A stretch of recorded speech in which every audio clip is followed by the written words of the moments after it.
will follow your word, oh Lord, with every step I take. I will listen to you, oh Lord, for you will show me the way. Your word is a lamp to guide my feet and a light for my path. Your word is a lamp to guide my feet and a light for my path and a light for my path.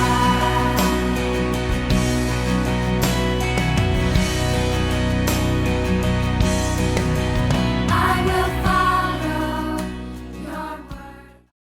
성경에는요, 우리에게는 두 분의 조상이 있음을 계시하고 있습니다. 그분들의 이름은 아담과 또 한 분은 아브라함입니다. 그 아담은요, 저와 여러분의 혈통의 조상이 되고, 아브라함은 저와 여러분들의 믿음의 조상으로 하나님이 세워주셨습니다. 근데 우리는 특별히 아브라함에게 주목을 하게 됩니다. 왜냐하면 모든 인생 중에 하나님 앞에서 믿음으로 의롭다함을 얻은 첫 사람이기 때문인 것입니다. 그래서 저와 여러분은요, 이 아브라함의 믿음을 본받는 믿음의 후사로서 그의 믿음을 알아보고자 하는 것입니다. 그런데 저와 여러분이요, 이 아브라함에게서 믿음만을 본받을 것만 아니라 또 함께 본받아야 할 것이 있습니다. 그것이 무엇이냐 하면 그의 믿음을 바탕으로 한 그의 인격이라고 할 수 있습니다. 아브라함에 대해서 우리가 많이 나누었고, 그리고 너무나 잘 알고 있습니다. 아브라함은 자식이 없었습니다. 그래서 하나님의 명령을 받았을 때에 그는 갈대아우르 그 본토를 떠나면서 조카 롯을 데리고 떠나왔습니다. 아브라함은 자식이 없었고요, 롯은 아버지가 없었습니다. 이 두 사람의 관계를 보면 정말 서로의 외로움을 채워주는 그런 관계라고 할 수 있습니다. 갈등이 있을 것 같지 않은 그런 관계입니다. 그런데요, 그들이 가나안에 와서 생활하면서 두 사람의 소유가 각각 많아졌다고 합니다. 그 소유가 각각 많아져서 한 곳에 같이 우거할 수 있는 입장이 되지 않으면서 그들 사이에 문제가 생기는 것을 볼 수 있습니다. 아브라함의 목자와 롯의 목자의 다툼이 일어납니다. 서로 좋은 초장물을 차지하기 위해서, 그리고 먼저 그 물을 먹이기 위해서 그런 다툼이 일어나게 되고, 이것은 아브라함으로 하여금 그 마음에 근심이 되게 하는 일이 되게 됩니다. 그래서 아브라함은 그 조카 롯에게 이렇게 말합니다. 네가 좌하면 내가 우하고 네가 우하면 내가 좌하리라. 그렇게 아브라함은 조카 롯에게 갈라설 것을 말합니다. 아브라함은요, 좋은 목초지를 두고 조카와 다툼을 하거나 그것에 대해서 어떻게 나누자라는 등 절충하려 하지 않습니다. 전적으로 조카 롯이 먼저 선택하고 조카에게 전적으로 맡겨줍니다. 그런데 조카 롯은 어떻게 하였습니까? 롯은요, 삼촌이 그 말을 기다렸던 듯이 음성을 키우기에 너무나 좋은 조건을 갖추고 있는, 천혜의 조건을 갖춘, 그리고 푸른 초장이 펼쳐진 요단들을 선택합니다. 이 말은 무엇이냐 하면은 이 롯이 가질 수 있는 모든 좋은 것을 다 차지했다, 그런 말과 같은 의미입니다. 자신을요, 자식처럼 생각하는 삼촌에 대한 배려가 전혀 없는 선택을 하게 되더라는 것입니다. 정말 가혹할 만큼 이기적인 선택을 합니다. 롯이 여호와의 동산 같은 그 요단들이 있는 동쪽을 선택함으로써 삼촌 아브라함은 수많은 식소를 데리고 가축들과 함께 가나안 산지로 들어가게 되게 됩니다. 그것은요, 돌들만이 뒹구는 척박하고 메마른 산지입니다. 가축을 키우기에는 너무나 어려운 불모지로 가게 만든 것입니다. 사람이 그런 것 같습니다. 이익을 앞에 두고는 혈육일지라도 삼촌과 조카 그 사일지라도 그런 관계까지도 차갑게 파괴시켜버릴 수 있는 비정한 것이 사람인 것 같습니다. 롯에게서 우리가 그런 것을 볼 수가 있습니다. 아브라함은 조카 롯을 데리고 갈대우르를 떠나왔습니다. 자신의 후사로 이 롯을 생각하고 그렇게 했습니다. 하지만은 자신의 그 이익 앞에서는 자신이 아버지로 섬기려 했던 그 삼촌까지도 차갑게 외면한 것을 보게 됩니다. 근데요, 아브라함의 조카 롯이 그렇게 선택을 했던 요단들에 있는 소돔과 고모라 성에 전쟁이 발발합니다. 그 지역을 지배하는 왕들 간에 전쟁이 일어나게 되는데, 그곳에 살던 롯도 그 전쟁의 소용돌이에 실릴 수밖에 없었다는 것입니다. 그는 그 전쟁 와중에 자신의 모든 재산을 빼앗깁니다. 그리고 자신의 가족과 함께 포로로 잡혀가는 신세가 되더라는 것입니다. 여러분 어떻습니까? 여호와의 동산 같아 보여서 선택했던 그 땅이 바로 그의 생명을 삼키는 사망의 땅으로 바뀌어지더라는 것입니다. 잠언서 14장 12절에 이렇게 말씀. 어떤 길은 사람의 보기에 바르나 필경은 사망의 길이니라. 그렇게 말씀합니다. 롯이 바로 그렇게 된 것입니다. 그는 하룻밤 사이에 자신의 생명 같은 전 재산을 다 잃어버립니다. 그리고 자신과 가족마저 비참한 전쟁의 전리품으로 그리고 노예로 전락하게 되다는 사실입니다. 그가 어떻게 그 땅을 얻었습니까? 소돔과 고모라가 있는 그 요단뜰을 얻고자 해서 자신을 아들 삼으려 하고 갈대 우에서부터 자기를 데리고 온 삼촌을 저버리까지 했었는데 모든 것은 한순간에 물거품처럼 사라져버리고 그는 낯선 땅 낯선 왕에게 전쟁의 노예물로 사로잡혀가는 상황에 처해진 것입니다. 그의 아내와 두 딸도 절망적인 상황에 들어가게 되는 것입니다. 사랑하는 여러분, 하나님의 자녀가 하나님과 세상을 겸하여 성질이 하면 일어나게 되는 일이 있는데 그 일이 롯에게서 일어난 것입니다. 여러분, 롯은요 오늘 현대 기복주의의 조상이라고 할 수 있습니다. 롯이 신앙이 전혀 없는 사람이 아닙니다. 이 롯에게는요 삼촌 아브라함의 곁에서 있으면서 배운 여호와 하나님께 대한 신앙이 분명히 그에게 있었습니다. 무엇을 알 수 있습니까? 소돔과 고모라를 멸하러 온 하나님의 천사들을 자신의 집으로 받아들이고 또 그 천사들을 헤아려는 무리 속에서 그들을 구하려고 어떻게 합니까? 그가 자신의 딸들을 대신 희생시키려 하는 모습을 우리가 보면서 롯은 믿음이 전혀 없는 사람이 아니라는 것입니다. 나름 그는 믿음을 가진 사람이었습니다. 그런데요 이 롯에게는요 그가 과거에 기근을 피하여 아브라함을 따라 애굽에서 내려갔을 때에 애굽에서 본 모든 사상과 행위들이 그의 마음속에 자리 잡고 있었다는 사실입니다. 말하자면요 그는 어떤 사람입니까? 두 마음을 품은 사람이라는 것이지요. 그가요 요단뜰을 보았을 때 그는 여호와의 동상 같았다라고 합니다. 그리고 또 그 요단뜰이 애굽 땅과 같더라고 보았다는 것입니다. 말하자면 롯은요 한 손에 하나님을 붙잡고 또 한 손에는요 애굽을 붙잡은 사람인 것을 볼 수가 있습니다. 근데 여러분 그 결과가 어떻게 됩니까? 그 여호와의 동상같이 보였던 그곳에서 그가 하나님을 만나고 삶의 의미를 찾았느냐는 것입니다. 양심의 소리를 저버리고 삼손을 산지로 몰아넣으면서까지 선택한 애국 같은 소돔과 고모라가 롯에게 성공과 행복을 주었냐는 것입니다.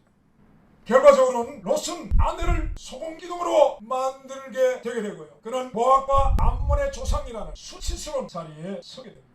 하나님과 세상 어느 쪽으로도 이 롯은 환영을 받지 못하는 말하자면 천덕꾸러기가 되더라는 사실입니다. 왜일까요? 요한복음 15장 19절 말씀에 너희가 세상에 속하였으면 세상이 자기의 것을 사랑할 테니라. 너희는 세상에 속한 자가 아니요 도리어 세상에서 나의 택함을 입은 자이므로 세상이 너희를 미워하느니라. 주님이 그렇게 말씀하셨습니다. 여러분 이는 소돔과 고모라는 세상 하나님의 택하심을 입은 자 롯이 자기 발로 들어가게 된 것입니다. 여러분 그럴 때요 자기의 것이 아닌 증오하는 원수의 자녀가 제 발로 롯에 걸어 들어왔는데 세상이 얼마나 기뻤겠습니까? 사랑하고 축복하기 위해서 기뻐하는 것이 아닙니다. 세상은요 도적질하고 죽이고 멸망시킬 수 있는 기회가 생김을 인하여서 기뻐하는 것입니다. 여러분 세상은 하나님의 자녀를 파멸시키기 위해서 보암짓도 하고 먹음짓도 하고 지혜롭게 할 만큼 탐스러운 것으로 유혹을 합니다. 그런데 그 유혹에 빠진 하나님의 택하심을 입은 자에게는요 세상은 자신의 본색을 드러내게 되는 것입니다. 세상 유혹과 그것을 향한 정욕에 빠진 그들을 기다리는 것은요 바로 도적질을 당하고 죽임을 당하고 멸망을 당하는 일이라는 것입니다. 롯에게는 이와 같은 일이 그대로 일어났습니다. 그는 자신이 가진 모든 것을 세상과 그 왕들에게 다 빼앗기고 멸망 속으로 끌려가게 되더라는 것입니다. 오늘 우리 가운데 그런 사람들이 얼마나 많이 있습니까? 사랑하는 여러분, 그런데 여기서 우리는 또 하나의 사실을 보게 됩니다. 하나님은요 세상 속에 잃어버린 택하신 자들을 찾으시려 하신다는 사실, 여러분 이것이 은혜입니다. 그런데 중요한 사실, 제발로 세상으로 들어간 자들을 하나님이 세상에서 억지로 빼앗아 오지는 않는다는 것입니다. 여러분 그것은요 그들이 자신의 의지로 스스로 선택한 길이기 때문인 것입니다. 하나님은 사람들의 의지를 존중하십니다. 우리의 의지적인 선택을 존중하시고 인정하십니다. 여러분 그것이요 각 사람의 선한 의지이든지 악한 의지이든지 하나님은 그 의지를 제어하지 않습니다. 선악과를 먹은 아담의 의지로부터 동생 아벨을 쳐 죽인 가인의 의지이든 예수님이 태어났다는 소식을 듣고 2살 미하의 어린아이를 다 죽였던 헤롯의 의지이든지 그리스도인들을 붙들어서 거리에 가로등으로 온몸에 기름을 붙여 불태웠던 네로의 의지이든지 600만 유대인들을 학살한 히틀러의 의지이든 수많은 믿는 자들을 죽인 스탈린이나 모택동의 의지이든 또 다윗이 우리아의 아내를 범하고 우리아를 죽인 의지든지 하나님은 절대로 그들의 의지에 개입하지 않습니다. 왜일까요? 만약에요 하나님이 그들의 악한 의지에 개입하셨더라면 하나님은 사람들을 심판하실 수가 없습니다. 하나님이 사람의 의지를 제어하는 순간 사람은요 인격적인 존재가 아니라 의지가 없는 옥두각시가 되기 때문에 그 모든 책임은 옥두각시를 움직인 하나님의 의지에 돌아가게 되는 것입니다. 그래서요 하나님은요 온 땅을 사는 모든 사람들의 인격적 의지를 존중하십니다. 절대로 건드리지 않습니다. 여러분 성령님을 보이서라고 하죠. 파라클레토스라고 합니다. 이 말은요 파라칼레오라는 말에서 유래되는데요. 파라라는 말은 곁에서라는 말, 그리고 칼레오라는 말은 부르다, 간청하다, 탄원하다, 권고하다, 훈계하다, 위로하다라 그런 말입니다. 무슨 의미하는 말씀입니까? 여러분 주님은요 우리를 곁에서 돕는 분이지 우리의 의지를 장악하는 분이 아니라는 것입니다. 우리를 옥두각시로 만드는 분이 절대로 아니라는 사실. 여러분 저와 여러분의 인생의 결과는요 저와 여러분의 의지적 선택의 결과입니다. 그래서요 우리 인생은요 자신의 삶의 비극적인 결과에 대해서 그 누구에게도 책임을 돌리거나 원망할 수 없는 존재라는 사실입니다. 세상에 빠진 죄에 빠진 사람들이 자신의 결단과 의지로서 하나님께로 돌이키기를 바라십니다. 다만요 세상에 넋이 빠진 그들에게 정신을 차리고 주께 돌아오도록 권한을 주십니다. 그들이 의지적 결단을 파라클레토스 곁에서 돕게 하시기 위해서 그들에게 실패와 위기와 환난을 주시고 때로 고통을 주시고 어려움을 주신다는 것입니다. 아브라함의 조카 롯은 세상에서 환난을 당하고 또 하나님께 징계를 받은 시 롯은 성한 곳이 없는 멍든 인생으로 전락하게 되게 됩니다. 세상은요 자기에게 속한 자가 아니라고 때리고 하나님은 거기서 돌아오라고 징계하시는 것입니다.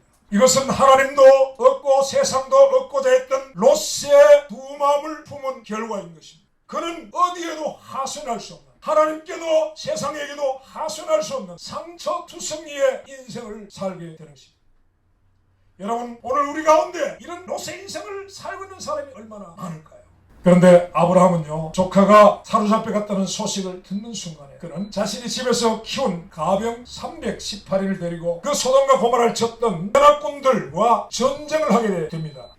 내 왕의 동맹인 수많은 정규 군인들과 아브라함의 집에서 길리어진 가병 318인과의 전쟁. 여러분 이 전쟁은요 수적으로 상대가 되지 않는 전쟁입니다. 정식 군사훈련을 받은 군인들과 아브라함의 집에서 키워진 가병들 싸움의 질이 어떻게 같을 수 있겠습니까? 우리가 객관적으로 보았을 때 일방적으로 아브라함에게 불리한 그런 싸움이 분명합니다. 그런데요 이 전쟁은 놀랍게도 수적인 우세의 승패가 달린 전쟁이 아니었습니다. 성경에는 그런 전쟁들이 여러 번 기록되어 있죠. 기드온과 300명의 용사가요 미디안과 치른 전쟁이 있습니다. 300대 수십만. 여러분 이것이 어떻게 가능한 싸움이 되겠습니까? 그런데 기드온과 300인이 그 전쟁에서 이기게 된다. 요사답 왕이요 전쟁을 하러 가면서 찬양대를 앞세웁니다. 찬양대가 앞서서 찬양을 하고 그렇게 전쟁터에 나갑니다. 그 전쟁은 모압과 암몬 연합군과의 전쟁인데 요사밧의 군대가 큰 승리를 합니다. 이스라엘과 아랍 연합군과의 6일간의 전쟁이 있었죠. 6일 전쟁이라고 합니다. 근데 참으로 그 전쟁에는 여러 가지 이상한 일이 많이 발생했었다고 합니다. 이스라엘 군대 군사 몇 명이 대열에서 낙오해서 피곤하게 낙오병으로 헤매다가 아랍 연합군의 수천 명의 군대와 대면을 하게 됩니다. 그런데 놀라운 것은요 수천 내 아랍 연합군들이요 몇 명의 이스라엘 병사들 앞에 총칼을 다 내려놓고 항복을 했다는 것입니다. 놀라운 것은 몇 명의 이스라엘 병사가 수천 명의 포로를 잡아왔다는 것이죠. 여러분 이해할 수 없는 일이다. 그런데 왜 당신들이 항복을 했느냐고 했을 때 그들이 본 것은 몇 명의 이스라엘 군사가 아니라 그들 배어있는 하늘의 수많은 천군을 보았다는 것이 놀라운 기세, 광경을 보고 그들이 두려워 떨면서 총칼을 다 버리고 그 몇 명에게 항복을 했다는 것입니다. 여러분 전쟁은요 병사의 수에 있지 않습니다. 말과 병기에 있지 않습니다. 성경에서 전쟁은요 오직 여호와에게만 있다라고 말씀합니다. 이 미국이나 러시아나 중국이나 그리고 새롭게 북한이 아무리 원자폭탄을 가지고 수소폭탄을 가지고 있다 할지라도 여러분 전쟁은요 여호와께 있습니다. 이 미국이 아무리 많은 러시아가 중국이 아무리 많은 좋은 전쟁 무기를 가지고 많은 군대를 가지고 있더라도 하나님이 허락지 않으시면 어떤 전쟁도 이길 수가 없습니다. 아브라함은요 작은 수의 가병들을 데리고 큰 승리를 얻었습니다. 그런 모든 것을 되찾았습니다. 네 명의 왕이 연합해서 빼앗아갔던 모든 재물과 전쟁 포로로 끌려가던 부녀와 인민 모두를 찾아왔고 그 가운데 조카 롯과 조카 롯이 이런 재물까지도 다 찾아왔다는 겁니다. 롯은요 삼촌에게 갚을 수 없는 은혜를 잊게 됩니다. 자신은 삼촌을 저버리고 배신의 길을 갔는데 그 삼촌은 목숨을 걸고 자신을 위하여 말도 안 되는 모험적 전쟁을 치루어 준 것입니다. 여러분 그 전쟁으로 아브라함이 얻은 소득은 없습니다. 그가 얻게 된 것은 아무것도 없습니다. 아브라함은요 전쟁의 승리자로서 상할 수 있는 당연한 자신의 권리를 전혀 사용치 않습니다. 왜입니까? 아브라함의 적은 전리품이 아니라 바로 조카 롯에게 있었기 때문입니다. 그러기에 아브라함은요 모든 것을 원래 자리로 돌려주게 됩니다. 아브라함의 이 전쟁은 소돔과 고모라 왕을 위한 전쟁도 아니요 그리고 그 전쟁의 와중에서 자신의 영역을 확대하는 의도도 없었습니다. 오직 하나 자신만 의지하고 이 먼 곳까지 따라온 롯을 위한 전쟁이었다는 것입니다. 아브라함은 자신의 권력 롯을 생명처럼 사랑하고 있었던 것입니다. 이런 아브라함의 마음은 롯의 가슴 아픈 배신에도 변하지 않았습니다. 아브라함은 기꺼이 자신의 모든 것을 롯을 위하여 던지게 됩니다. 그는 추워도 계산 없이 망설임도 없이 아병들을 이끌고 군대를 추격하는 무모하고도 말도 안 되는 전쟁을 치루었던 것입니다. 사랑하는 여러분, 우리는 여기서 우리의 믿음의 조상 아브라함의 인격을 볼 수가 있습니다. 신앙 이전에 그의 인격을 만나게 되고 이런 그에게 큰 감동을 받게 되는 것입니다. 사랑하는 여러분, 그리스도인은요 신앙 이전에 인격자가 되어야 합니다. 신앙에 대해서 세상은 무지하고 무식합니다. 관심이 없습니다. 이런 세상의 사람들이요 보는 것은 믿는 자들의 인격입니다. 이러한 그들에게 신자들의 신앙으로 그들을 감동시키는 것은 어렵습니다. 거의 불가능합니다. 불신자와 세상이 주목하는 것은 신앙인의 인격인 것입니다. 여러분 참으로 부끄럽지만 분명한 것은 지금 이 시대의 신자들의 인격이 결단코 세상보다 낫지 못합니다. 그래서요 오늘날의 세상은 교회와 신자들을 비웃고 정죄하고 경멸하고 있습니다. 마치 짠맛을 잃은 소금이 거리에 버려지게 될 때 사람들이 그것을 밟고 지나가는 것처럼 여러분 오늘날의 세상이 믿는 자들을 향하여 이렇게 하고 있는 것입니다.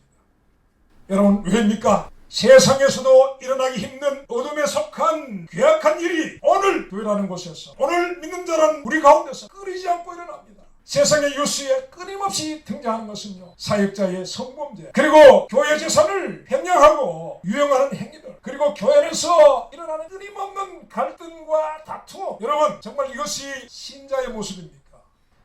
오늘 세상은 기독교인들을 상정하기 가장 싫어하는 부류로 분류를 하고 있는 것 같습니다. 틀리지 않을 것입니다. 여러분 주께서 말씀하셨습니다. 너희 의가 바리새인의 의보다 낫지 아니하면 결단코 천국에 들어가지 못함이라 말씀합니다. 여러분 바리새인보다 더 나은 의가 무엇입니까? 더 나은 의는 바로 예수 그리스도를 믿는 믿음의 의를 말씀하십니다. 그러나 그 말씀 안에는요 바리새인보다 더 나은 인격과 삶을 요구하고 있는 말씀이라는 사실입니다. 이기적이고 독선적이고 교만하면서 무인인 그 신자라고 자칭하는 사람과 하나님을 인정하지 않는 불신자이지만 다른 이를 배려하고 겸손한 인격을 갖춘 불신자 두 사람이 내 이웃에 산다라면 여러분의 마음은 누구를 좋아하게 되고 어느 사람에게 이끌리겠습니까? 행실과 삶이 반대됐던 부자 청년을 우리가 알고 있습니다. 그가 주님께로 나왔다가 다시 세상으로 돌아갑니다. 그런데요 주님은 그 청년을 사랑했다라고 말씀하고 있습니다. 주께로부터 등을 돌리고 세상으로 돌아간 불신자의 그 청년을 주님은 사랑하셨다라는 것입니다.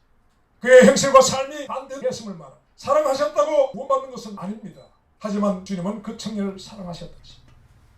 그런데 여러분 세례를 받겠다고 세례 요한에게 몰려나왔던 수많은 사람 그들은요 늑타를 삶았던 군병이 있고 정한 새 외에 더 많은 것을 늑증했던 세리들이 있었습니다. 그리고 그 이웃을 돌아보지 않았던 이기적인 유대인들이 있었습니다. 그들 향하여 세례 요한이 외칩니다. 뱀들아 독사의 새끼 누가 너희들을 임박한 진노를 피하라 하느냐 하고 말씀합니다. 세례를 받겠다고 왔는데 뱀들아 독사의 새끼라고 지어준 말을 세례 요한이 했습니다. 이 미국은 기독교 국가임을 자청합니다.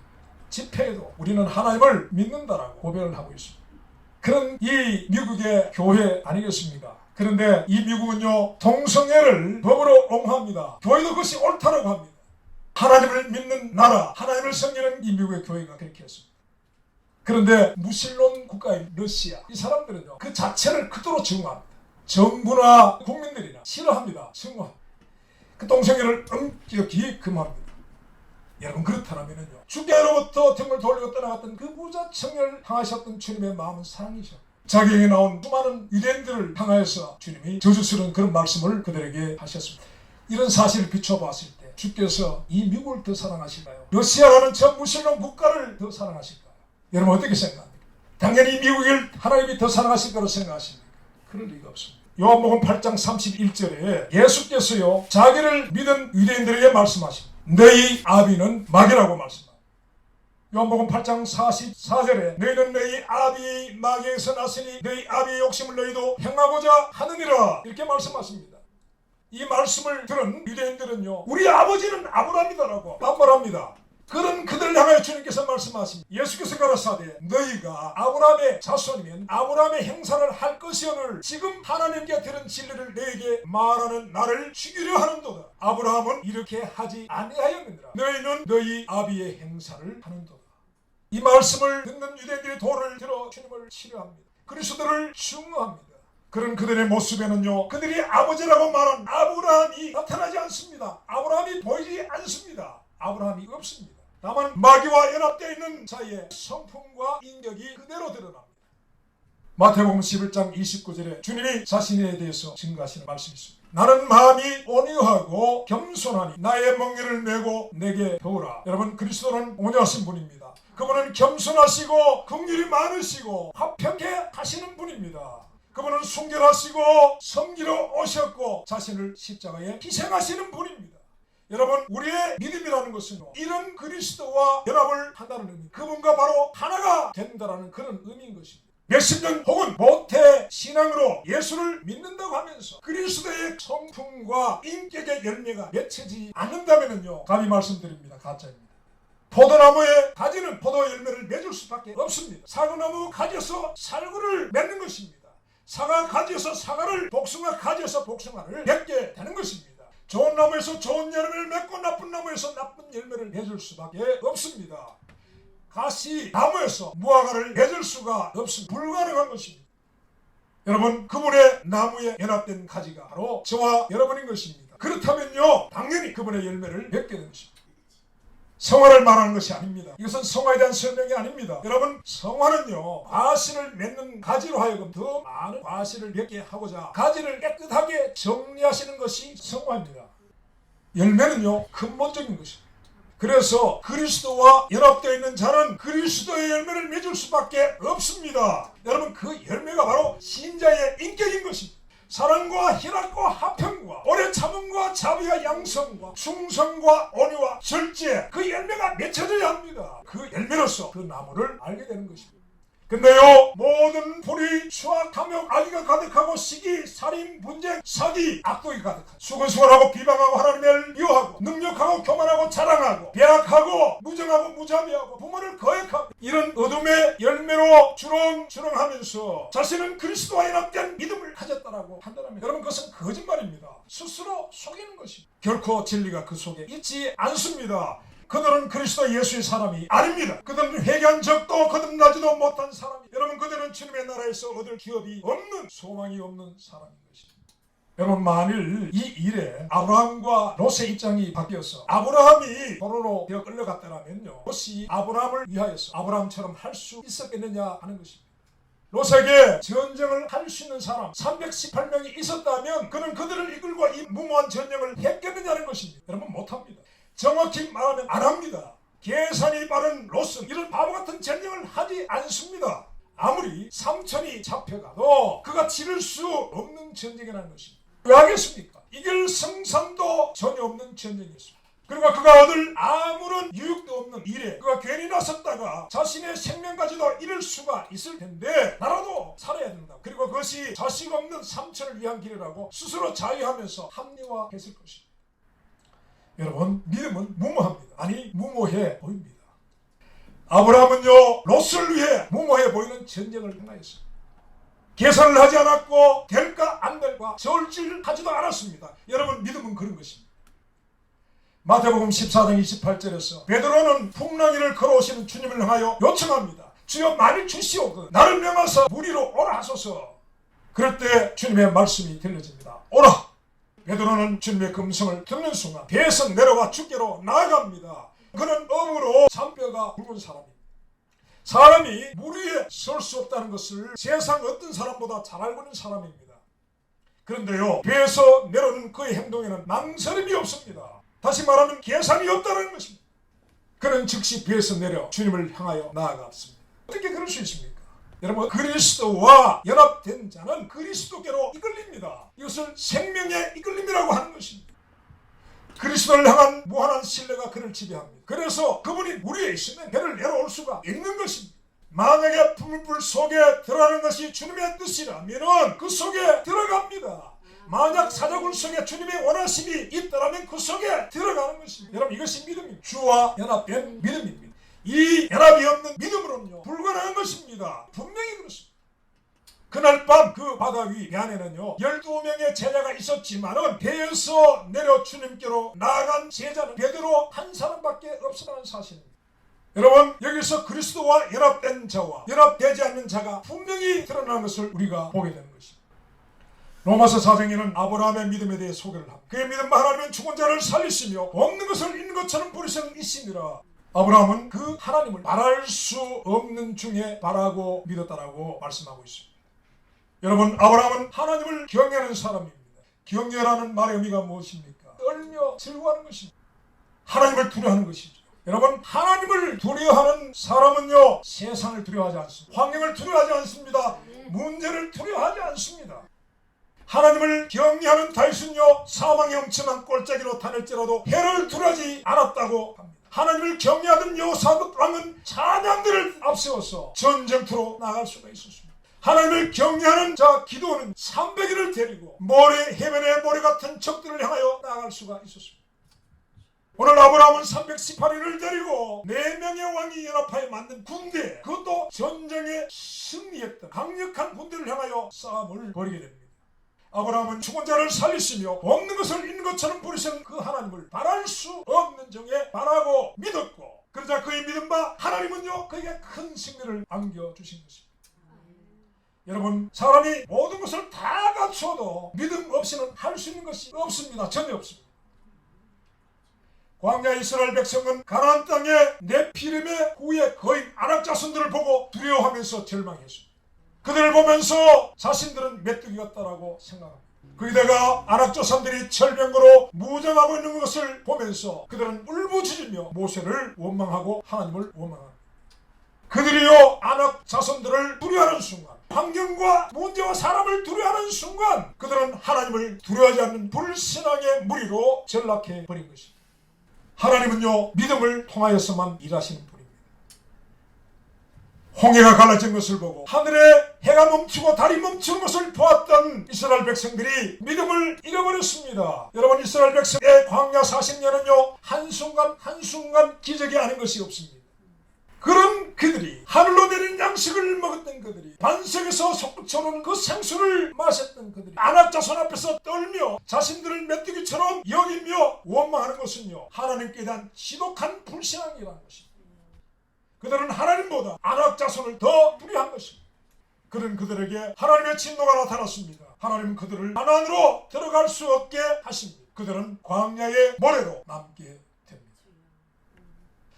사랑하는 여러분, 우리가 그리스도와 연결되는 유일한 고리는 믿음의 고리 하나뿐입니다.